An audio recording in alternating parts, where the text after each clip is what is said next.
A headline in today's New York Daily News surely attracted a lot of eyeballs. It read, "Bad economy may cause men to cheat."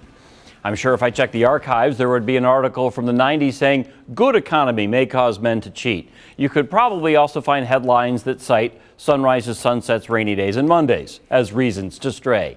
Back to today's article, though, which, as it turns out, isn't really all that new. It comes from a study last fall at the University of Kansas. And you thought the only scoring they cared about in Lawrence happened at the Allen Fieldhouse.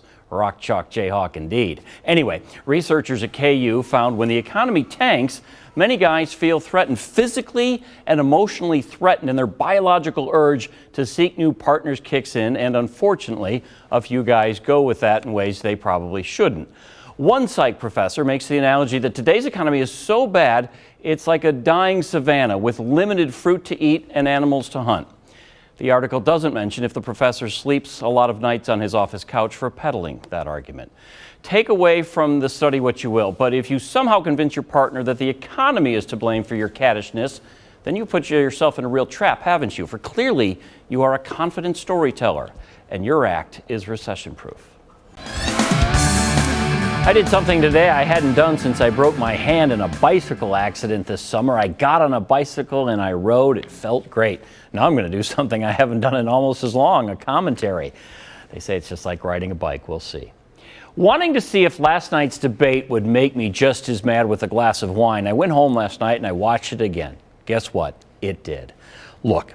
We're the greatest nation on earth. Our landscapes are stunning, our people are resourceful and brave and kind, and we are smart enough to outsource jobs that we don't want, like skydiving from space for our entertainment. Thank you, Austria. But we are kidding ourselves if we think this is any way to elect a president. I had an inbox full of spin today, emails telling me who won last night's hot mess of a debate.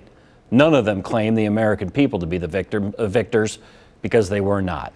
My particular low points were both candidates appealing to the moderator to cut the other one off. The same moderator each had ignored moments before when they were told their time was up. Look, I'm not knocking her. It's got to be a heck of a tough job.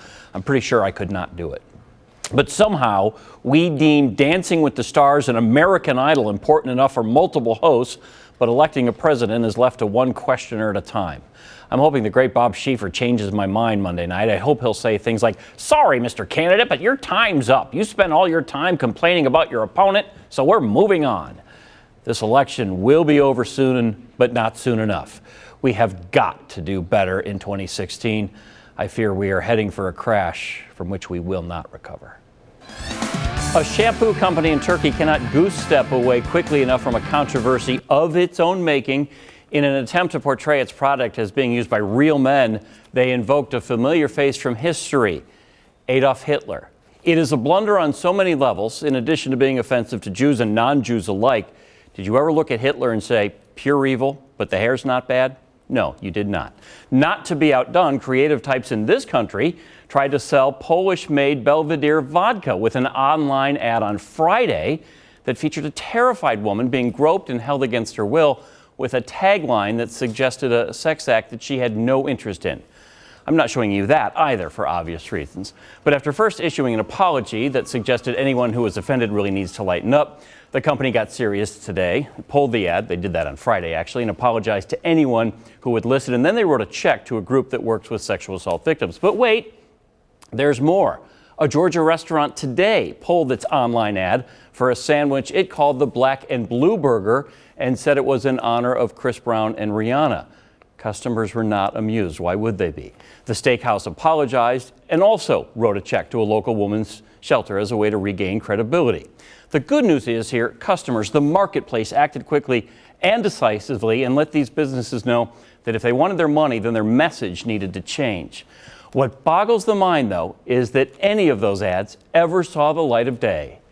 Oh, Don Draper, we missed you. We just didn't know how much.